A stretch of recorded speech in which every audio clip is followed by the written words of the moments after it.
I can forgive myself for all the ways that I felt stupid once school became about reading and tests, that I can forgive myself for feeling stupid and like I wasn't good enough when all I needed was just some accommodations that weren't being given to me.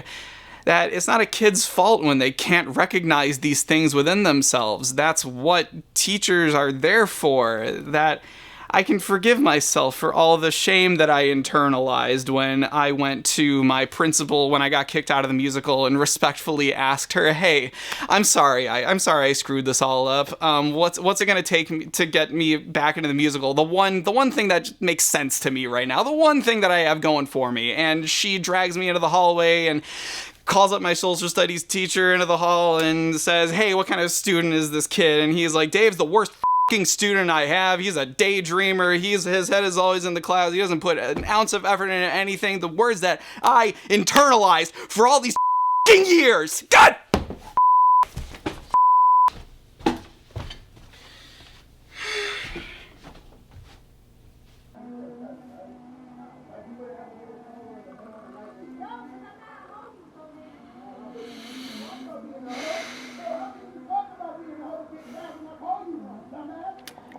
So I just sat down to kind of start writing this video about anger, and I just hear this couple next door, like in the apartment complex next door, just going at it. They've been going at it for maybe like 20 minutes now, like outside on the porch. This is the second time this week I've heard them. I don't know what they're fighting about, but I just, I'm hearing these like pretty rough, demeaning, sexist things just being shouted at the top of his lungs, like, on his front porch for like everybody to hear. I've never been like that. I've never wanted to be like that. I've never felt like that's something that I've wanted to do or express. It's okay to express anger, but what I'll be, kind of talking about in this video is my attempts to kind of draw a little bit of separation between the expression of anger and the solution for the things that are making me angry. How do you complete this anger cycle within yourself? How do you bring closure to the anger feelings that you're feeling without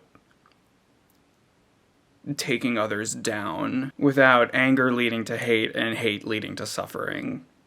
Yeah, wow, deep cut reference right there. I think they stopped now.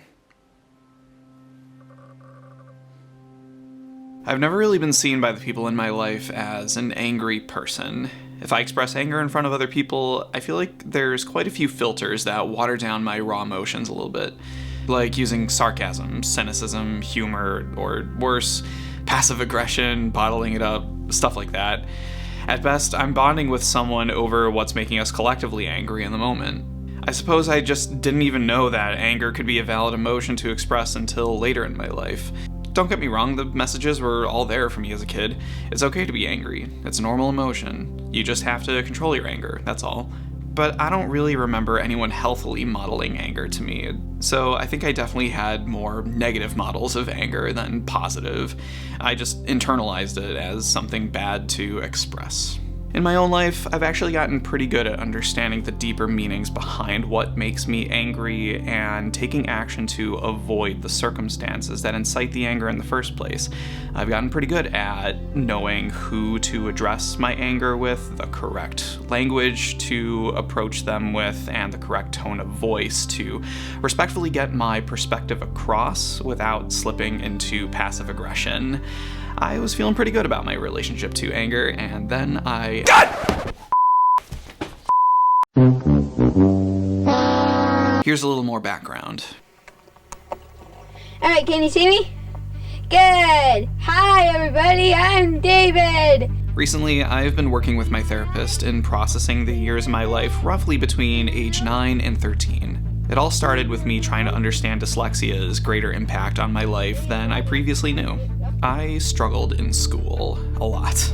Not to the point where I was failing or had to repeat a grade or anything. I stayed afloat in the C to B range, grades that would come to follow me consistently into my college years. I guess I knew how to get by while doing the least amount of work possible because I just hated doing schoolwork. I was bad at reading. I couldn't internalize what I was reading, and my grades were evident of this. Common words from teachers used to describe me were daydreamer and needs to learn responsibility. This led to inner narratives like, I'm bad at school, I'll never be one of the smart kids, so no use trying to be, no use putting effort into my work. Okay, that's not to say I never put effort into my assignments. On the contrary, when I was allowed to get creative with my assignments at this age, I was a standout. In 7th grade, instead of reading my book report in front of the class, I filmed myself. It was one of the first videos I ever edited with text and music and pictures. My teacher absolutely loved it, and I got an A. Not only that, but I was kind of a legend when it came to those fake brochure assignments. I kid you not. I did like 3 of these assignments in different grade levels, and not only did I get perfect grades on all of them, but every teacher I did them with asked me personally if they could make a copy of mine to use as an example for future classes when they do the same assignment. It's always been clear where my strengths lie, but these types of assignments where I actually got to channel my creativity were few and far between. Not enough to show on paper with my grades what I was actually capable of. And I guess on top of this, I know I just covered similar territory in a previous video, but I just didn't have many friends. I had like one best friend throughout all of elementary school, and my introverted ass was covered. But these were the years where we were growing apart, and I just didn't learn the social skills needed to branch out. It took another couple of years to find myself in a group of friends. I was sure an easy target for bullies too, because of how much they could get a rise out of how I was way too emotionally vulnerable. I remember getting stomach aches a lot before getting on the bus. I remember a letter being sent home when I was in 6th grade saying that I've missed too many days of school, all because of stomach aches. And if I missed more, I'd be in danger of having to repeat the year. I tried IBS pills, changing my diet, going lactose-free. None of it made a difference. It's clear now that my stomach aches were anxiety-driven. I could go on and on about what made those years pretty miserable for me, but I guess I'll leave that up to my therapist to listen and not you guys. For brevity's sake, I guess I just never really felt like I belonged anywhere. School was giving me all the signs that I was a bad student and unworthy of friends. I was discovering my creative side during those years for sure, but that felt more like a nice escape rather than something that gave my life worth to others. And these insecurities did not leave easily. These are things that I struggled with, social anxiety, schoolwork, up until my early 20s. Kids don't always know how to ask for help. Kids might understand how they're feeling, but have a harder time comprehending what they need. It's up to the adults in their life to intervene and accommodate for brains that work differently and support their social and emotional needs. I don't remember that happening for me, at least not to the extent that I really needed it. And today, looking back on this time of my life, seeing all the ways I could have received help but didn't, all the ways I felt left behind, all the ways the symptoms were addressed and not the root causes, that really angers me. But wait, I think I turned out all right. I'm satisfied with my relationships. I'm married. I got the girl. Despite my grades, I imposter syndromed my way into getting 2 bachelor's degrees from a highly ranked university. My GPA's nothing to write home about, but no job interview has ever asked to see it. I'm working in the field I intended to. I never have to take a test again. My reel is the most powerful show of my skill and most accurately represents my capabilities. So no need to be angry. Life turned out okay, and I should stop being so crabby. Thank you so much for watching. Goodbye. And I already did the fake out ending with the gratitude video. I think they're on to me. So my anger kind of diverts in 2 directions. One is that more positive way of fueling me to take the positive actions that I can in my life. But what about the things that I can't change? Either a situation that is so far out of my control in the moment, or something that is so far in the past that any action is basically irrelevant now. When the ability to take action has been taken out of the equation, I've often fallen into traps where my brain invalidates my anger, whether it's defending the source of the anger, like, oh, they just did nothing wrong, you have no reason to be angry, or convincing myself that anger will not help me move forward. And like, I think there are glimpses of truth there. Like, I'm pretty good at seeing things from other people's perspectives. I think so, at least. Like, you know, parents have to rely on teachers in the school system to know what's going on with their kid. Teachers and school systems are so often horribly underfunded that they just don't have the resources or even just the mental energy to be able to properly pay attention to every single kid that they're responsible for. And of course, this is where my brain and, you know, like the rest of my generation's brain, usually goes back to, you know, it's all capitalism's fault, which is fair, but that's not the point here. The point is, something made me angry. This emotion, regardless of the reason why, is there inside me. Even in the times where I can take action on it, sometimes that doesn't even help. I'm realizing now that the thing that I never learned to effectively do is unload my anger. Thankfully, and kind of out of necessity, these past few weeks have really allowed me to learn what that means for myself. I was already doing pretty good with a lot of the practices that are supposed to help. Mindfulness exercises have helped to both define and release some of the anger. There's something to be said about putting your thoughts and feelings into something physical, whether it's a journal entry or a YouTube video you're sharing with the internet. I cannot downplay the role of therapy either. Having someone to listen and guide you through these emotions and point out new perspectives you haven't been able to before, for me, has been instrumental on my healing journey. YouTubers sponsored by BetterHelp could only dream of an ad segue as smooth as this. But these are practices I've had in my life for quite some time now. I see them more as preventative than anything. When I'm in the heat of anger, the last thing I feel like doing is pick up a camera or meditate.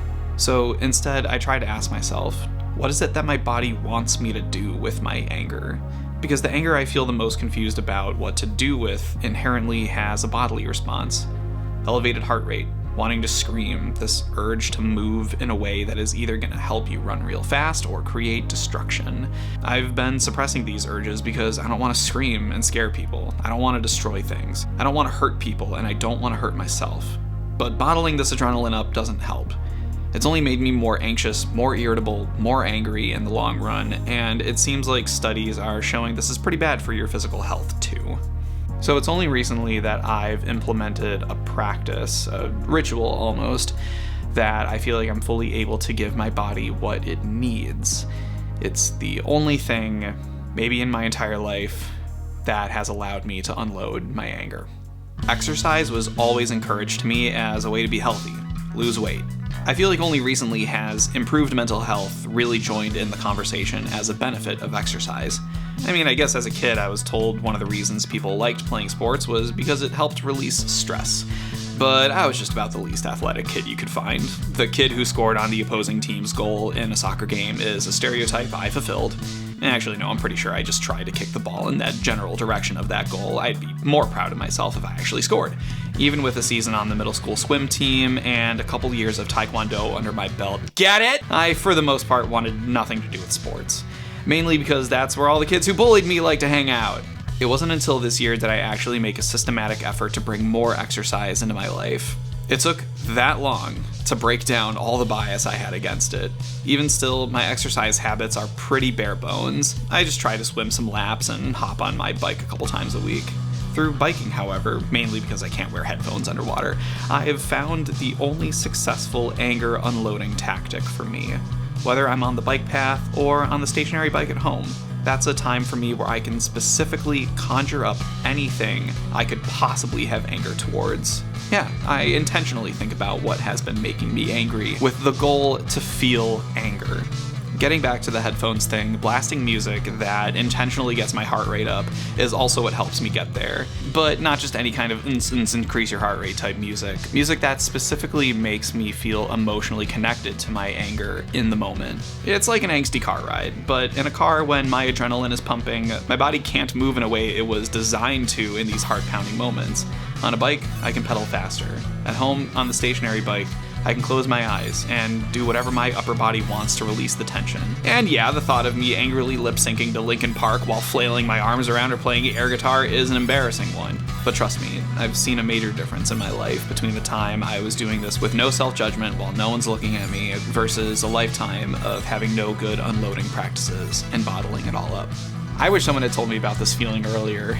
This feeling of, you know, that your body is creating all this adrenaline through the heightened emotions you're feeling, the music helping to pry these emotions out of you, and all this energy being directed into the pedals. This perfect equalization of your heart pumping really hard, your movement matching the energy that your mind and body are feeling. For the first time in my entire life, I feel like I've actually found something that gives my body what it needs when it's feeling anger. Somehow, I never knew that exercise had the power to dissolve these strong emotions so rapidly and effectively. But still, something wasn't sitting well with me. A feeling that I think has kept me from trying to unload my anger in a healthy way for all these years. Why is it my responsibility to let go of my anger? Why is it that other people can be the cause of my anger, yet it's on me to put all this effort into soul searching and paying for therapy and getting my ass on a bike to relieve the anger that they caused in the first place? How is that fair? This is bullshit! Maybe it's not those who wronged me that should be the people I relieve my anger for. I have to remember I'm doing it for those I love, so that my anger does not come to be what's driving my interactions with the important people in my life. I will never live a life free of feeling anger, but a life with less anger looks like one where I welcome the joyful moments, as well as loving people, where my anger isn't taken out on those undeserving of it, where I can feel and express a full range of emotions in a healthy way and celebrate how much I've grown, where that's what defines my life as I move forward from anger.